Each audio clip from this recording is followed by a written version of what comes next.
ওই অফিসে আমার একটা কাজ ছিল, ভাইয়ের সাথে একদিন দেখা হয়ে গেল। উনি আমাকে দেখে খুব আবেগ আপ্লুত হয়ে গেলেন। পরে ওনার অফিসে গেলাম, এক সময় গেলাম, চা খেলাম। উনি আমাকে বললেন, ভাই আপনার একটা কথা শুনে আমার জীবন পরিবর্তন হয়েছে। আমি বললাম, কি পরিবর্তন হয়েছে? মানুষ বেনামাজি নামাজি হয়ে গেছে এরকম কিছু? বললেন, না ভাই, আমার এমন এক রোগ হয়েছে যেই রোগ থেকে মুক্তির আপাতত কোনো উপায় নেই।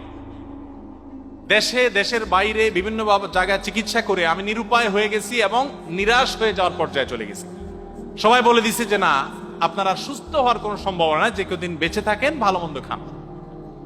বলে যে কোম্পানির কাজ ছেড়ে রেখে আমি গ্রামে চলে আসছি এবং শুধুমাত্র অপেক্ষা করছি যে আমার কখন সময় শেষ হয়। এরপর উনি বললেন যে আপনার একটা আলোচনা শুনে তাহাজ্জুদের সময় আল্লাহর কাছে চোখের পানি ফেলে চাওয়ার যে গুরুত্ব, এটা বুঝে এটা শুরু করলাম।